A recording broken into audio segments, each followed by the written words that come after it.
Hello Aries, thank you so much for tuning in. Welcome to Tarot Solar Sun Studio. I'm Karo. We are going to talk about mid-month 2025 energies, and of course eclipse time, and the energies are intense.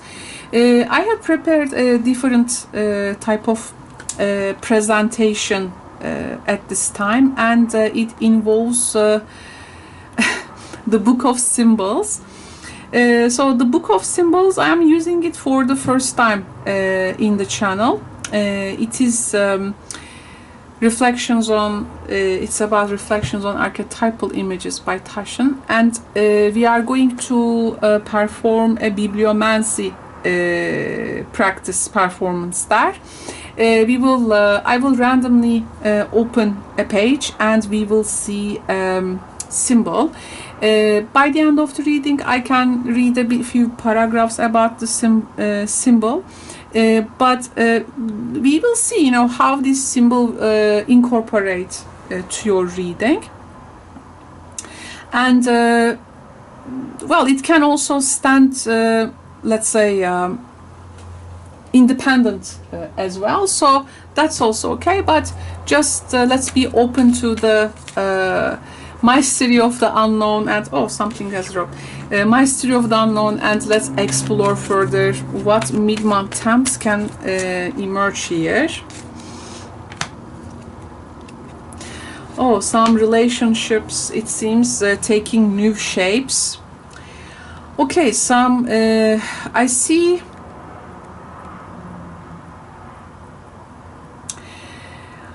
I see a relationship temp here. Maybe there has been an unwanted situation lately over this relationship, and this union, this partnership has, I mean, it got an impact. So what type of it may create a particular dysfunction actually, and the mid-month energy is to explore what this dysfunction can be. Now I see here one person is really having maybe some issues about their well-being. It can be emotional, psychological, spiritual, physical. There is, of course, there can be a lot of depth to that.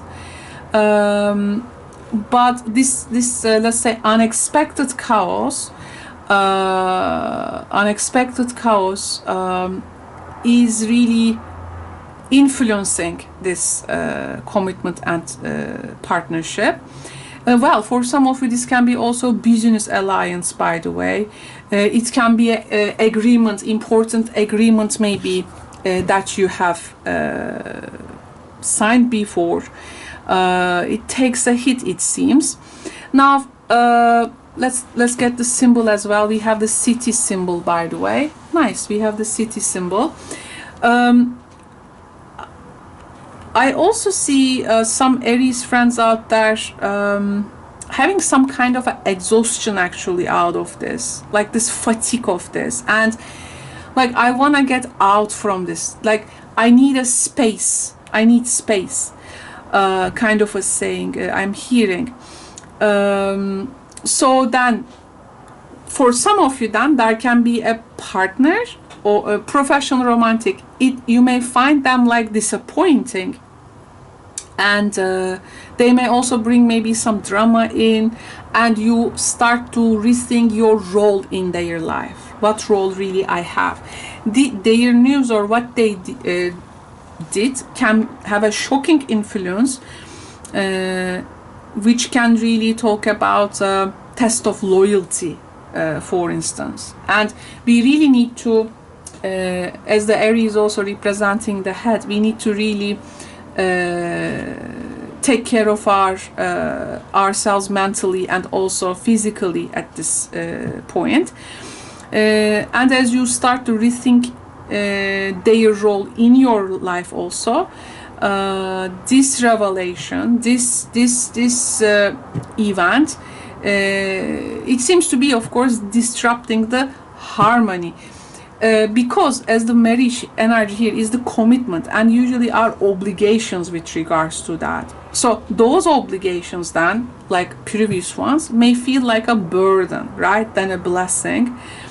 Then you are really here at this time then re-evaluating your priorities. But there is a point where it gets really interesting. These type of sometimes chaotic things can really help us to push ourselves to redefine what we really want and need in a partnership. So maybe there is here a big need for a pause. The pause can really help you to heal, can help you to strategize, can help you to regain your strength again. This is important. And here, as the fire also here in this card can be really a blessing in disguise, because this can really expose who is really truly there for you, Aries. So this can really expose who is truly there for you, or who is just a good weather person, good weather friend, right? So it's like a plot twist in actually an impressive movie. But in the end, this is, I think, giving you a reality check. This is really helping you to align with your true path. Really keep your eyes open for the hidden truths, I would say. Yes, there can be some setbacks, and please don't forget there will be temporary setbacks. Don't let them to drain you, okay? Stand firm, I would say. The symbolism, buildings and the city. Now, of course, there can be all this may be happening just at first, like you are in maybe a city, or these events or what is taking place you may associate that with the city itself, with the city you are living in. Maybe it has some interesting features in your story. But let me read you some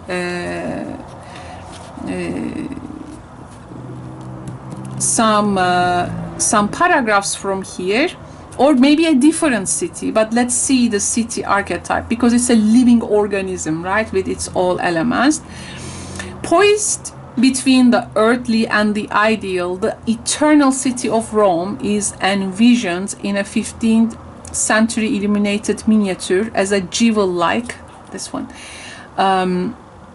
circular totality contained within a golden wall. Here, past and present converge in the flowing of the Tiber River, and we have the impression of something timeless, hallowed, and cosmic. In the first place, cities delimited civilization from wilderness and solidity, and continuity from nomadic wandering, as they still do for the individual or group that seeks the place of belonging. Just wondering if this whole situation will determine also, will help you to determine where you really belong, right? Are you also, it can also make you completely like independent from a particular group as well, right? So it says dig and dream and hammer till your city comes, wrote Carl Sandburg. Cities are the goals of pilgrimage and embody our projections of possibility, reorientation, and rebirth. Cities have personalities, genders, names, and nicknames. The Wind City, the City of Light, the Big Apple.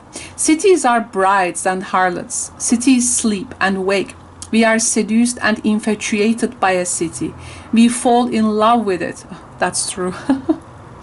A great city anywhere in the world, it's for someone a defining destination expressing a crystallization of sorts, evoking one's innermost recesses, wherein is to be found the inviolable center, divine spark, immortal point or self.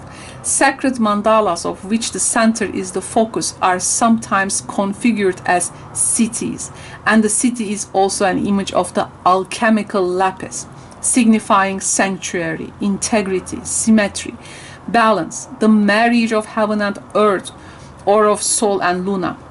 Like their symbolic counterparts, actual cities are often quadratically oriented in the angled, discriminated forms of sacred geometry as rectangle, square, diamond, and cross. Well, sometimes they grow organically, right? Their main thoroughfares radiate out in the cardinal directions, channels for the ebb and flow of life, and the reception and expulsion of multiple influences.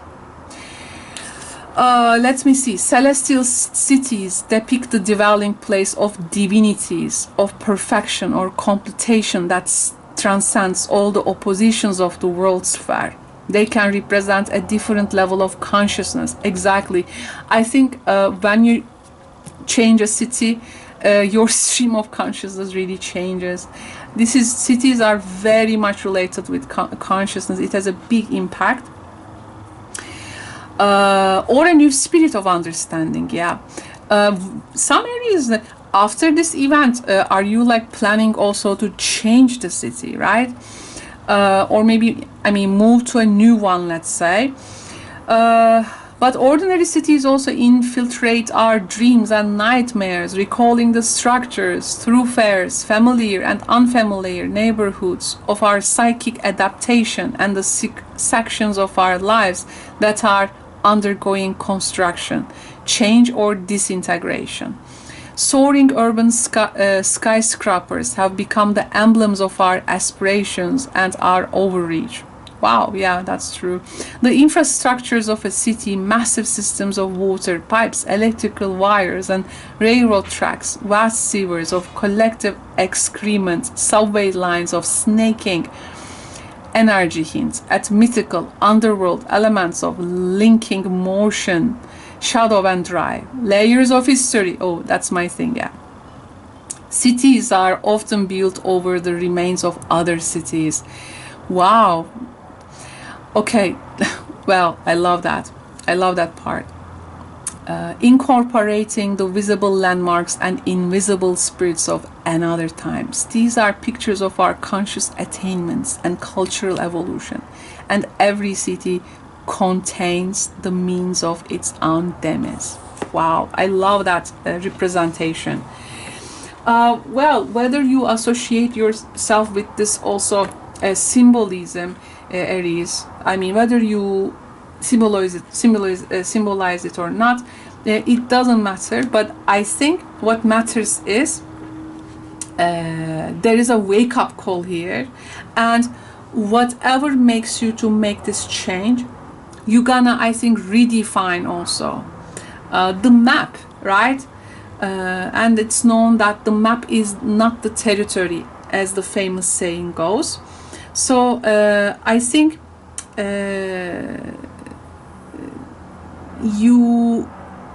you're gonna really experience something fundamentally important, and it's going to, it seems, have this influence. Definitely can be a consciousness shifting experience as well. Stand firm in what you truly value, Aries. Thank you so much for tuning in. If you are new to my channel, you can find me in my live streams called Karo is Answering Your Tarot Questions. If you don't know how my live streams work, please check the description box below, or you can check my other readings. We have one reading for the whole March too, and hopefully I will come up with new ones. Aries, thank you so much for joining me in this. Speak to you soon, my friends. Bye bye.